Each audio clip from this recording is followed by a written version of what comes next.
हरे कृष्णा। आप सब लोगों का भगवत गीता ज्ञान प्रबोधिनी के सत्र में स्वागत है। हम इसके दूसरे अध्याय से चर्चा कर रहे हैं जिसका शीर्षक है भौतिक समस्याएं आध्यात्मिक समाधान। और आज अभी हम इस हेडिंग को इस शीर्षक को लेंगे दुख का कारण क्या है। तो इससे पहले कि हम इसको शुरू करें, कृपया आइए हम सब लोग एक साथ मंगलाचरण को पढ़ेंगे। आप स्क्रीन में देख सकते हैं ये मंगलाचरण। आप सब लोगों को मेरे साथ ही प्रार्थना बोलनी है। ओम अज्ञानतिमिरान्धस्य ज्ञानाञ्जनशलाकया चक्षुरुन्मिलितं येन तस्मै श्रीगुरुवे नमः। श्रीचैतन्यमनोभीष्टं स्थापितं येन भूतले स्वयं रूपः कदा मह्यं ददाति स्वपदान्तिकम्। वन्देऽहं श्रीगुरोः श्रीयुतपदकमलं श्रीगुरुन् वैष्णवांश्च श्रीरूपं सागरजातं सहगण रघुनाथान्वितं तं सजीवं साद्वैतं सावधूतं परिजनसहितं कृष्ण चैतन्य देवं श्रीराधा कृष्णपादान् सहगण ललिता श्री विशाखान्वितांश्च।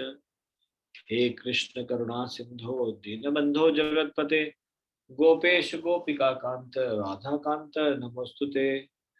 तप्त कांचन गौरांगी राधे वृंदावनेश्वरी वृषभानुसुते देवी प्रणमामि हरिप्रिये। वाञ्छाकल्पतरुभ्यश्च कृपा सिन्धुभ्यैव च पतितानां पावनेभ्यो वैष्णवेभ्यो नमो नमः।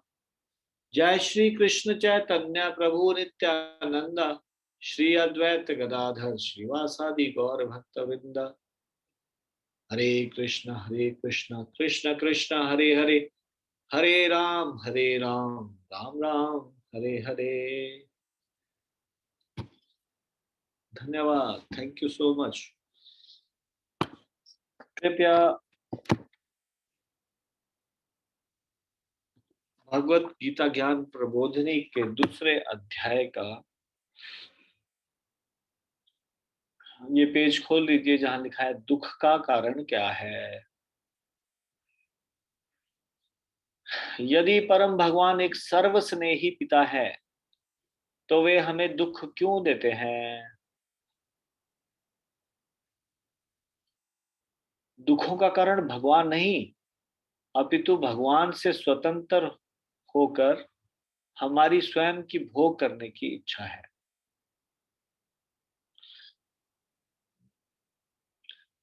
कोई व्यक्ति कह सकता है कि मेरे दुख का कारण ये न्यायाधीश है जिसने मुझे सजा दी। नहीं कह सकता। स्टूडेंट कोई कह सकता है कि मेरे दुख का कारण ये टीचर है जिसने मुझे होमवर्क ना करने पर मेरे कान मरोड़े। ऐसा हो सकता है नहीं ना। दुख का कारण वो नहीं होगा ना। अच्छा, एक बच्चा शरारत करता है, उसके पिता उसको चांटा लगाते हैं, तो बताइए दुख का कारण पिता है या दुख का कारण उसकी इस प्रकार की हरकतें हैं जिसके कारण पिताजी को चांटा लगाना पड़ा। क्या है दुख का कारण। भगवान से स्वतंत्र होकर, यहां बताया जा रहा है दुख का कारण क्या है। भगवान से स्वतंत्र होकर स्वयं की भोग करने की इच्छा, ये है दुख का कारण। अपने माता पिता के सुरक्षित हाथों को छोड़कर व्यस्त सड़क को अकेले ही पार करने की इच्छा रखने वाला बालक सड़क पर आने जाने वाली तेज आवाज करती हुई गाड़ियों और ट्रकों से निश्चित रूप से भयभीत हो जाएगा। भयभीत हो जाएगा, चोट भी लगा सकता है। आपने देखा है माता पिता पहले आराम से चल रहे होंगे और जैसे ही बिजी रोड आएगा वैसे ही वो अपने बच्चों को ढूंढना शुरू कर देंगे, क्योंकि बच्चों को आदत होती है एकदम से भाग जाना। ना दाएं देखते ना बाएं देखते, एकदम से अचानक से सड़क के बीच में आ जाएंगे तो फिर गाड़ी को ब्रेक लगाना भी मुश्किल हो जाएगा, एक्सीडेंट हो जाएगा। इसलिए सड़क से आने से पहले ही उनकी मम्मियां उनको ढूंढना शुरू कर देती है। आगे बिजी रोड है तो उस समय उसको हाथ पकड़ लेगी जोर से, वो हाथ नहीं भी चाहता पकड़ना कि उसकी माँ उसका हाथ पकड़े, तब भी जबरदस्ती उसका हाथ पकड़।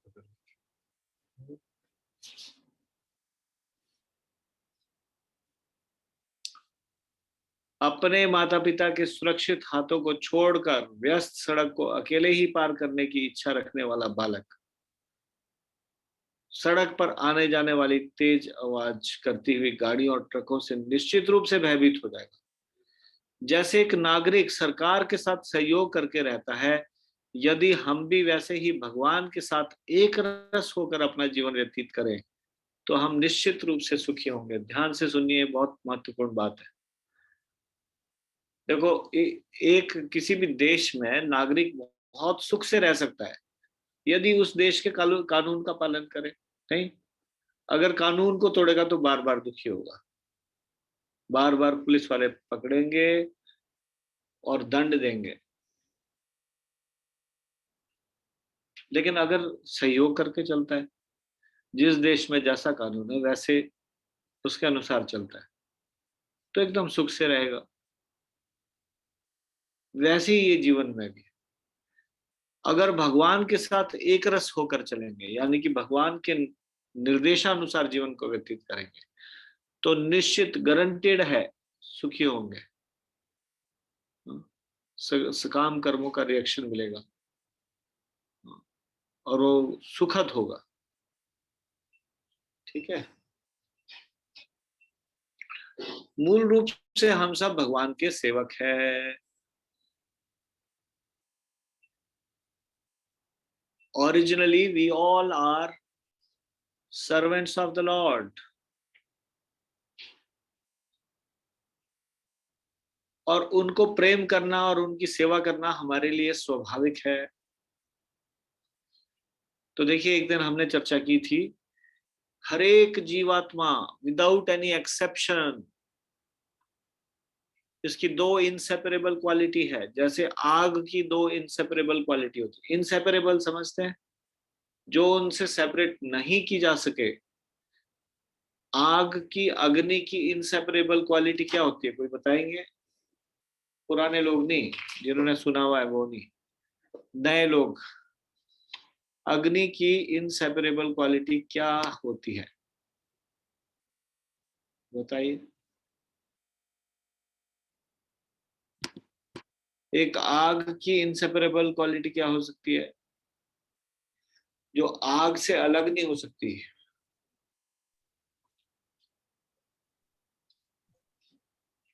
Can you think of something? Surabhi माता जी, यस माता जी, बताइए। हरे कृष्ण प्रभु जी, दंड प्रणाम। धन्यवाद, प्रणाम माता जी। मुझे तो धुआं। धुआं, हाँ जी, लेकिन धुआं जब अच्छे से आग जलती है तब तो इसके साथ सेपरेट हो जाती है। ये तो जब जब तक जली नहीं होती तब तक होता है।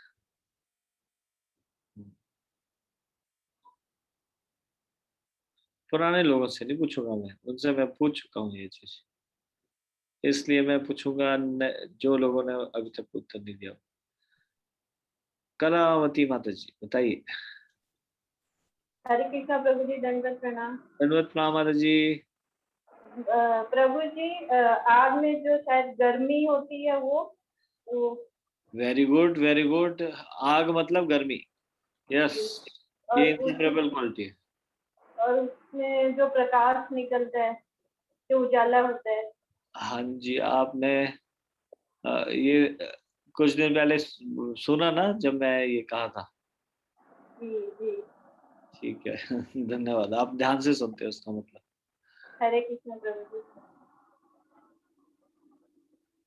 कृष्णा माता जी कुछ ऐड करना चाहते हैं? कृष्णा माता जी, आप कुछ बोलना चाहते हो?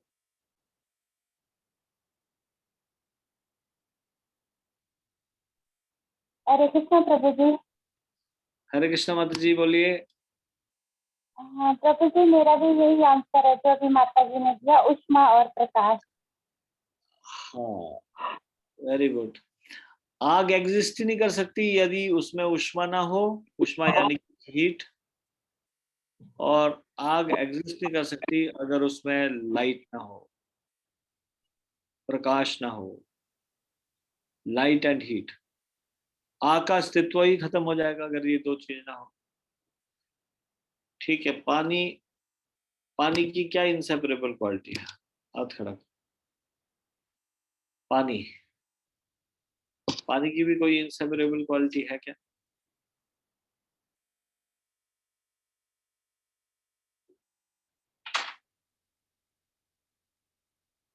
कृष्णा माता जी बोलिए।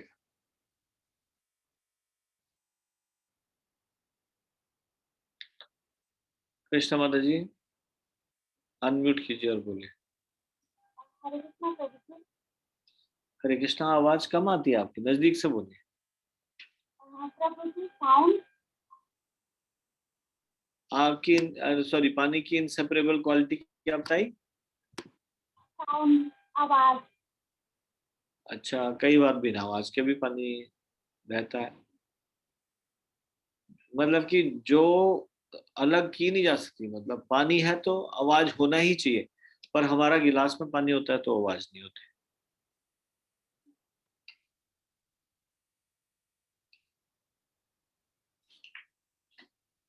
प्रभु जी। कोई नहीं, नो प्रॉब्लम। सोनल सुहानी माता जी। हरे कृष्णा प्रभु जी, दंडवत प्रणाम। धन्यवाद जी। आज क्षमा करिएगा, थोड़ा अस्वस्थ होने के कारण गला खराब है। ओहो, दवाई ले लीजिए। जी प्रभु जी, ले रही हूँ मैं। ठीक। प्रभु जी, पानी की एक क्वालिटी है कि शीतलता प्रदान करता है। अच्छा, इनसेपरेबल मतलब किसी भी कंडीशन में हट नहीं सकती वो क्वालिटी। पानी तो गर्म भी हो सकता है कई बार। जी, और उसका कोई अपना एक फॉर्म नहीं है, एक फिक्स फॉर्म नहीं है, जहां भी वो जाता है उस फॉर्म में वो अपने आप को ढाल लेता है। जैसे ग्लास में लिया तो ग्लास के अंदर आ सकता है, और कोई बड़ी चीज में, अगर कोई बड़े बर्तन में है तो उसमें डाल सकते हैं उसको, तो उसका कोई अपना एक फिक्स फॉर्म नहीं है। अच्छा, किसी भी तरह से वो, हाँ, बहाव कह सकते हैं इसको। नो फिक्स फॉर्म, कोई जी। स्वरूप नहीं है प्रॉपर कोई। अच्छा, मैं पूछूंगा और पूछूंगा। खुशी गुप्ता। हरे कृष्णा प्रभु जी, दंडवत प्रणाम। धन्यवाद जी। प्रभु जी टेस्ट, स्वाद। टेस्ट। हरे कृष्णा प्रभु जी। हरे कृष्णा। जय प्रकाश प्रभु जी। हरे कृष्णा प्रभु जी, दंडवत प्रणाम। धन्यवाद जी। गिल्ला करना प्रभु जी। जी, गीला करना जी। हरे कृष्णा प्रभु जी। हरे कृष्णा। और कोई कुछ ऐड करना चाहेंगे? पुष्पलता माता जी बोलिए। हरे कृष्ण प्रभु जी, दंडवत प्रणाम। धन्यवाद जी। प्रभु जी, तरलता इसका है, स्वभाव है तरलता, हाँ, वेरी गुड। लिक्विडिटी, हम्म, लिक्विडिटी, गीला करना भी ठीक है जो उन्होंने बोला, और टेस्ट भी बिल्कुल ठीक है। पानी का टेस्ट होगा ही होगा, चाहे अच्छा चाहे खराब चाहे जैसा भी। तो these are the inseparable quality of water. वैसे जीव की भी दो इनसेपरेबल क्वालिटी होती है।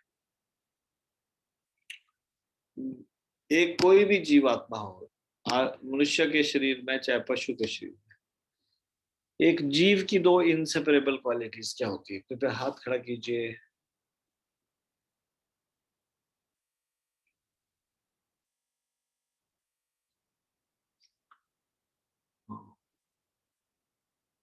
पुराने लोग हैं तो नए लोग कुछ आइडिया लगाओ, गलत भी हो जाएगा तो भी कोशिश कीजिए।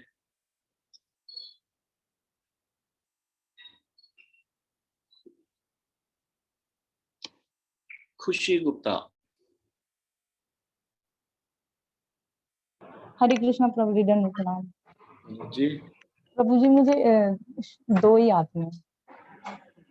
दो ही याद है, दो ही बता दो फिर।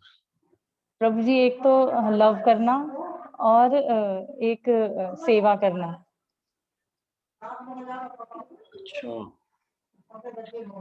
ठीक है, बिल्कुल सही है। No Hare Krishna soul Prabhu. Can exist without love and without service. प्रेम और सेवा के बगैर कोई भी जीवात्मा एग्जिस्ट नहीं कर सकती। किसी ना किसी की सेवा करती है, पहली चीज। और दूसरा, प्रेम करना। Soul can not live without love.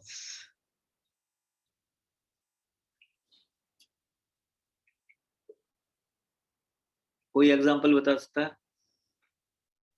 कैसे? How soul can not live without love?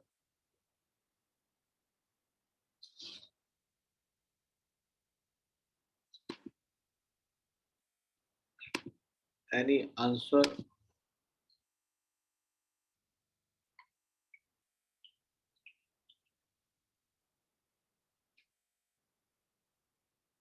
Kalavati माता जी बोलिए।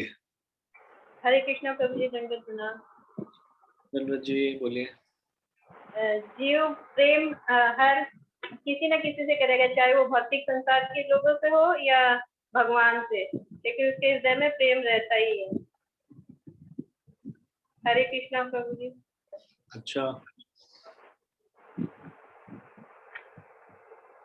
और सेवा, सेवा भी करते हैं कैसे? जी, सेवा अगर वो गृहस्थ है तो अपने पति बच्चों और उनकी सेवा करता है, और अगर भगवान की सेवा करता है तो भगवान की। और वो गृहस्थ भी नहीं है और भगवान का भक्त भी नहीं है और पैसे वाला व्यक्ति है, पिछले जन्म में अच्छे कर्म किए हैं, तो अपने शरीर सेवा अपने ले शरीर नहीं होता। वो अपने शरीर की सेवा करता है प्रभु जी। अच्छा, हरे कृष्णा प्रभु जी, क्षमा कीजिए प्रभु जी। नहीं ठीक है। कांता द्रौपदी माता जी कुछ कहना चाहती है। यस माता जी बताइए क्या कहना चाहते हैं? कृष्ण प्रभु जी धन्यवाद। धन्यवाद हरे जी, कृष्ण प्रभु जी धन्यवाद। धन्यवाद जी बताइए। जैसे कोई मतलब अकेला रह रहा हो तो फिर पेट्स पालने लग जाता है कि पेट्स और किसी की सेवा नहीं, तो फिर पेट्स की जैसे डॉग हो गया या कुछ कोई और पेट। अच्छा,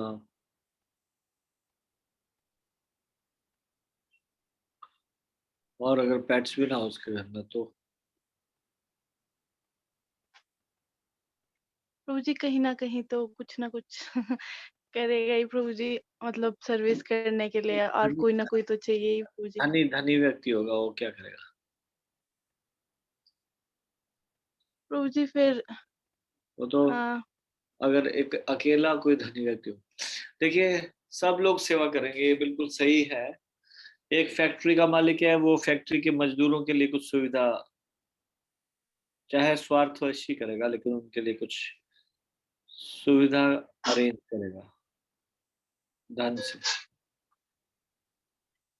हम्म, तो फैक्ट्री के जो वर्कर है वो मालिक की सेवा करेंगे और मालिक वर्कर की सेवा करेंगे। तो सब लोग सेवा के लिए बने।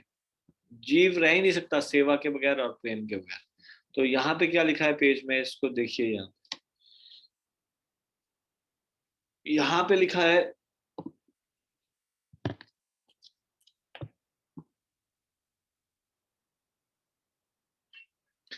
मूल रूप से हम सब भगवान के सेवक हैं। उनको प्रेम करना व उनकी सेवा करना हमारे लिए स्वाभाविक है, क्योंकि हम भगवान का अंश है। अंश हमेशा अंशी की सेवा के लिए बना होता है। अंश हमेशा अंशी की सेवा के लिए बना होता है। इसका कोई एग्जांपल है आपके पास? कोई बता सकता है? कैसे प्रूव करोगे? आपके जो अंश है वो जिसका अंश है उसकी सेवा के लिए बना होता है। बोलिए।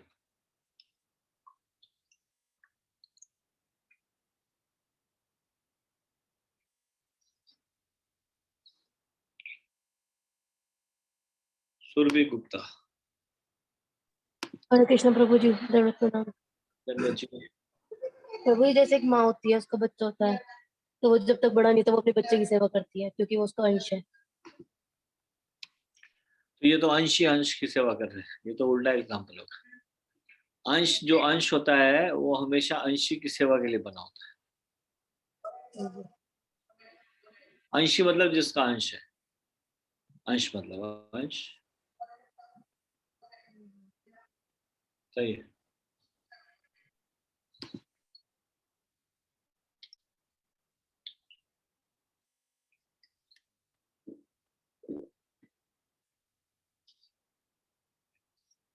कोई और व्यक्ति कुछ बोलेंगे?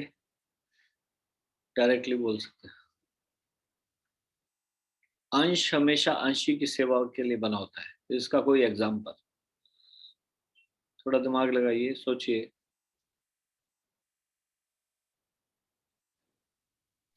हरे कृष्णा प्रभु जी। राजेश लता माता जी, यस माता जी। प्रभु जी, मैं तो यही सोच रही हूँ, पिता की अंश होता है बेटे का, तो बेटा उसकी सेवा नहीं करता है। कभी कभी नहीं भी करता। हाँ जी, करता तो है। सॉरी प्रभु जी। म्यूट कर लीजिए। अंश हमेशा अंशी की सेवा के लिए बना है। इसका एग्जाम्पल है, गाड़ी के पार्ट्स है वो गाड़ी की सेवा के लिए बने।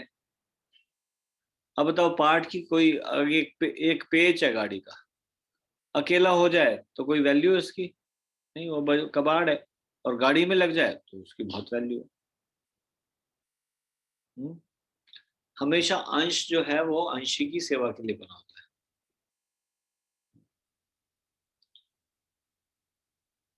ठीक है ना? इस संसार में कोई भी किसी भी चीज का अंश, एक्चुअली अंश हमेशा अंशी की सेवा के लिए बना होता है। It is meant for the service of whole. Part is meant for the service of whole. वैसे ही हम जीव के अंश है, सॉरी भगवान के अंश है ये जीवात्मा, ये भी भगवान की सेवा के लिए बने हुए हैं।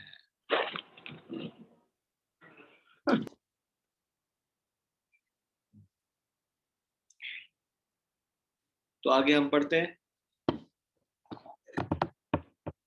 उनको प्रेम करना, वो उनकी सेवा करना हमारे लिए स्वाभाविक है।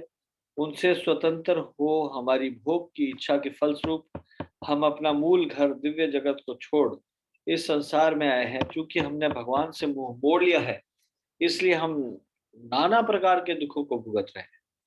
यह रावण की स्थिति के सदृश है।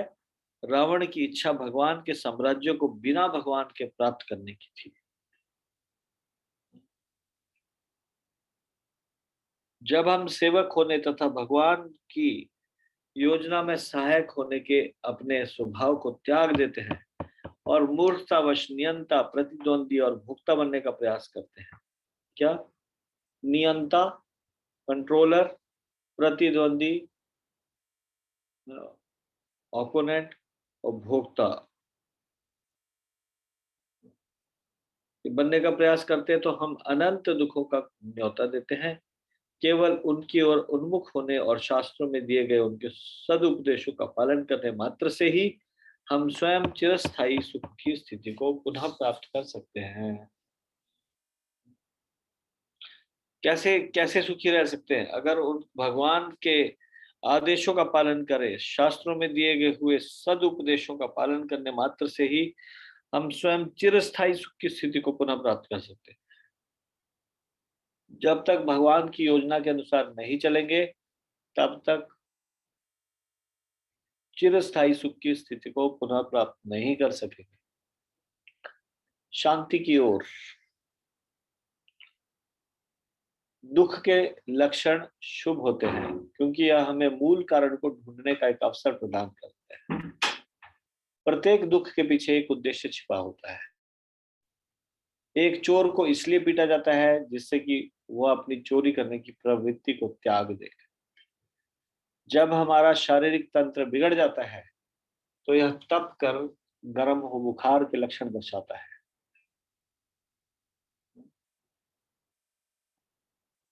जिह्वा पर कसैलापन आ जाता है, मन और शरीर अशांत हो जाता है, जिससे कि हम शीघ्रातिशीघ्र उपचार कर सके। अतएव शारीरिक ताप और दर्द बुरे लक्षण नहीं है, क्योंकि वे तो उचित समय पर तंत्र में हो रही गड़बड़ी को ठीक करने हेतु हमें आगाह कर देते हैं।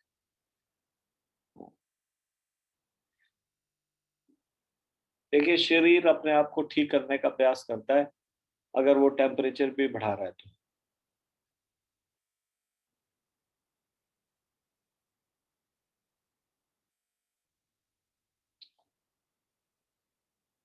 तो हमारे शरीर के तंत्र में कुछ गड़बड़ है, तो उसका उपचार हम जल्दी से करें। इसलिए बुखार के लक्षण आ जाते हैं, जिह्वा पर कसैलापन आ जाता है, ताकि आगाह कर रहे हैं भगवान कि जल्दी से इसको ठीक करो।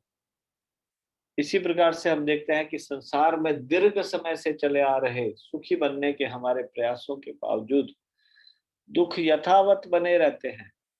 बहुत प्रयास करते हैं सुखी होने का, फिर भी दुख जैसे के वैसे बने रहते हैं। यह संकेत करता है कि हम एक बाह्य वातावरण में हैं, सभी सुख सुविधाओं के साथ। जल के बिना एक मछली कभी सुखी नहीं रह सकती। एक फोटो देख रहे हो आप, इसमें एक मछली है, ए फिश विदाउट वाटर। उसको ये तरह तरह की चीजें प्रदान की जा रही है। एक हाथ आ रहा है, वो उसको डॉलर दे रहा है। दूसरा हाथ आ रहा है बाई तरफ से, वो उसको बर्गर दे रहा है।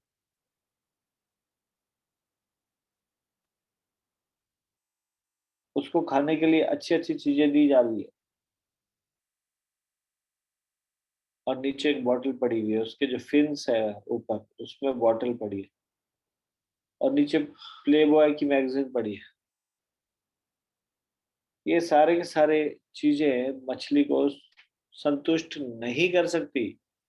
मछली को क्या चाहिए? मछली बाहर रहने पे उसको आप चाहे बेस्ट चीज, स्ट्रॉबेरी, बर्गर, चॉकलेट, कुछ भी खिलाओ, मछली सुखी नहीं होने वाली। मछली को क्या चाहिए?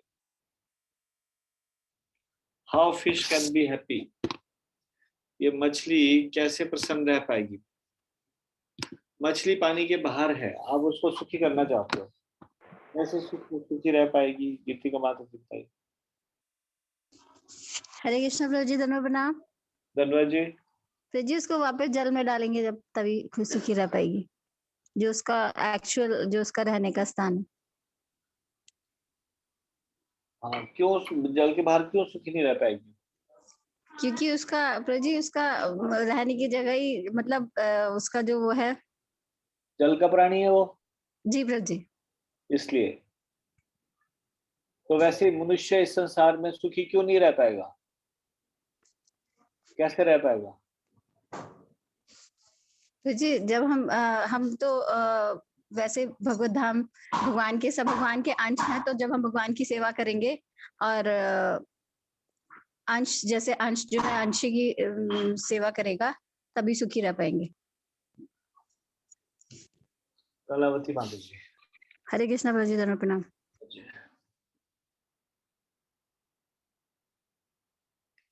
कलावती माता जी बोलिए।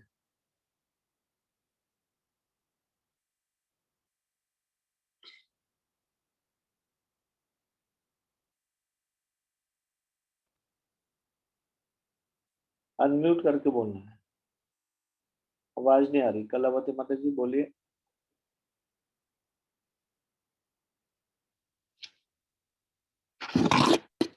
हरे कृष्णा प्रभु जी, दंडवत प्रणाम। जी। जी, मेरा भी आंसर वैसा ही कुछ था कि जैसे मछली के लिए उसका वास्तविक उसका जीवन जल ही है, वैसे हमारा भी जीवन भगवान से ही है। हमारा भी वास्तविक उद्देश्य भगवान ही है, इसीलिए एकता सिंगल माता जी। हरे कृष्णा प्रभु जी।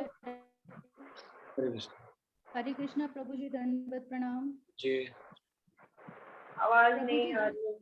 जिस तरह मछली का अस्तित्व उसके पानी में है, उसी तरह हमारा अस्तित्व परमात्मा से ही है। तो हमें जब तक परमात्मा की शरण नहीं लेंगे और हम उनका ही अंश हैं, तो जब तक उनकी शरण नहीं लेंगे तो हमारा कुछ अस्तित्व नहीं रहेगा। यहाँ भौतिक संसार में हमारी कोई वैल्यू नहीं है। ठीक है। Fish cannot live without water because fish belong to water. वो इस हवा का प्राणी नहीं, जल का प्राणी है। जीवात्मा भी इस भौतिक संसार का प्राणी नहीं, आध्यात्मिक जगत का प्राणी। आध्यात्मिक जगत से बाहर रहने पर उसको कुछ भी सुविधा दे दो, कभी भी संतुष्ट नहीं हो पाएगा। कोई व्यक्ति सोचता है मुझे 100 करोड़ मिल जाए तो मैं धनी हो जाऊं, सुखी हो जाऊंगा। वो नहीं हो पाएगा सुखी 100 करोड़ मिलने पर भी, और ज्यादा दुखी हो जाएगा। तो ये सारी सुविधाएं इस संसार में जो हमको लगता है ये हमको सुख देगी, वो हमको सुखी नहीं कर पाएगी। प्रॉब्लम कहीं और है। धन से सुख नहीं आता। धन से सुख आता होता तो जो जितना ज्यादा धनी होता वो उतना ज्यादा सुखी व्यक्ति होता। पर बिल गेट्स जो पहले सबसे ज्यादा धनी होता था, अब तो और उसको रिकॉर्ड को तोड़ दिया है कहीं ने, तो वो सबसे ज्यादा सुखी व्यक्ति होता, लेकिन वो सबसे ज्यादा सुखी व्यक्ति नहीं था।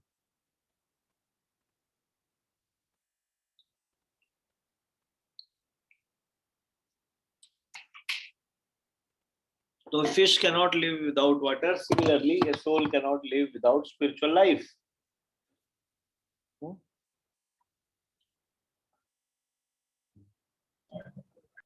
यह संकेत करता है कि हम एक बाह्य वातावरण में हैं।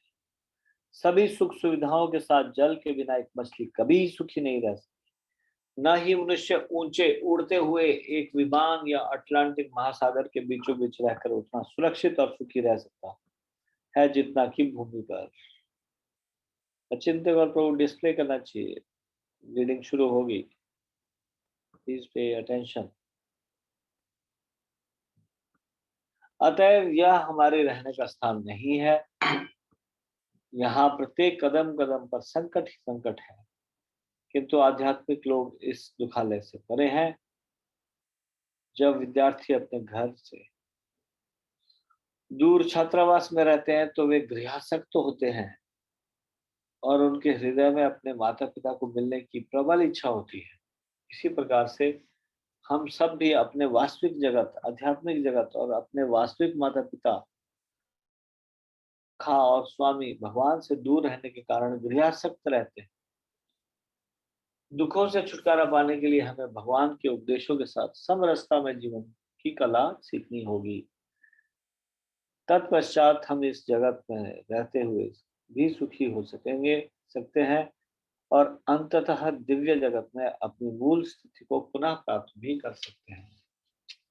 भगवद गीता हमें जीवन के लक्ष्य और इस सृष्टि के उद्देश्य तथा उचित व अनुचित कर्मों के विषय में भी ठीक उस नियम पुस्तिका के दृश्य सिखाती है जो हमें एक उपकरण विशेष का प्रयोग करना सिखाती है।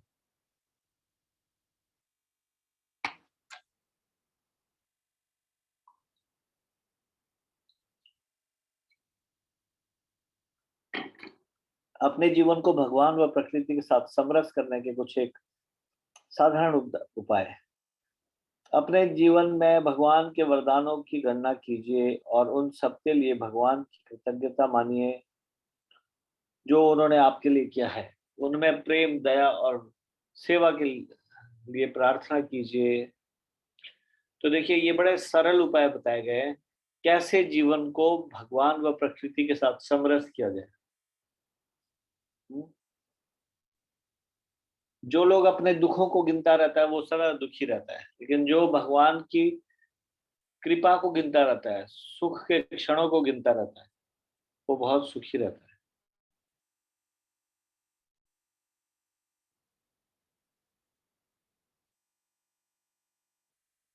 तो भगवान से प्रेम, भगवान की दया और भगवान की सेवा के लिए प्रार्थना कीजिए। प्रतिदिन भगवान के पवित्र नामों का जप कीजिए। प्रतिदिन भगवान के पवित्र नामों का जप कीजिए। हरे कृष्णा कृष्णा कृष्णा हरे हरे, हरे राम राम राम हरे हरे। भोजन ग्रहण करने से पूर्व भगवान को धन्यवाद दीजिए। देखिए ये बहुत इंपॉर्टेंट है, हमारा मुंह में भोजन का कौर नहीं जाना चाहिए जब तक हम भगवान को धन्यवाद न करें। थैंक्स करना चाहिए भगवान। प्रातः उठते ही प्रथम भगवान को याद करें और उनकी सेवा करें। एक कदम और आगे उनके समीप आने हेतु उनकी सहायता के लिए भगवान से प्रार्थना कीजिए। अपने मित्रों में से किसी एक को स्वयं जो कुछ भी भगवत गीता से सीखा है और जप चिंतन करना सिखाएं।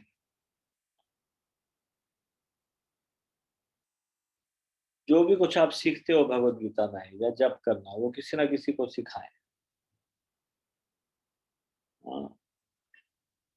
फिर छठवां, पाप करना भगवान की अवज्ञा करना है। प्रामाणिक शास्त्रों से और भगवान के आज्ञाकारी पार्षदों से उन अनुचित कार्यों के बारे में सीखें जिनसे दूर रहना चाहिए। पाप युक्त कर्मों को त्यागने के लिए कार्यक्रम बनाएं। यह आपके हृदय को शुद्ध करेगा। अगर आपको लगता है हाँ मेरे जीवन में ये पाप कार्य हो रहा है, तो प्लान बनाइए, how to stop this sinful activity. ये भक्ति से दूर ले जाने वाली चीज को मैं कैसे समाप्त करूं।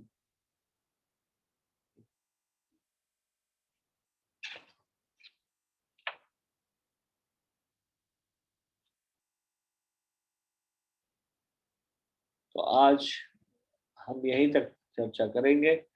भौतिक समस्याएं, आध्यात्मिक समाधान। हाँ, तो इसमें एक तालिका बनाई है कि भौतिक समस्या क्या है, कारण क्या है, उसका आध्यात्मिक समाधान क्या है।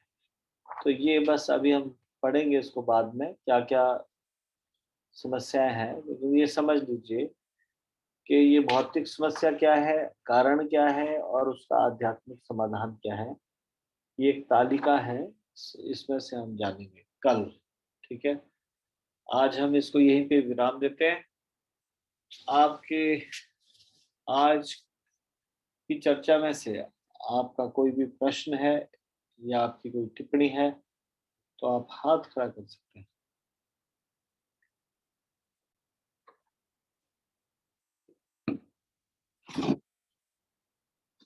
Is there any question or is there any doubt?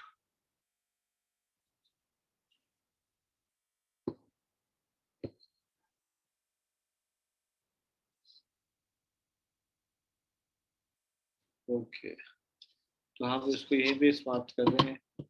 Shrimad Bhagavad Gita की जय। शिल प्रभुपाद की जय। निताई गौर प्रेमानंदे। हरि हरि बोल।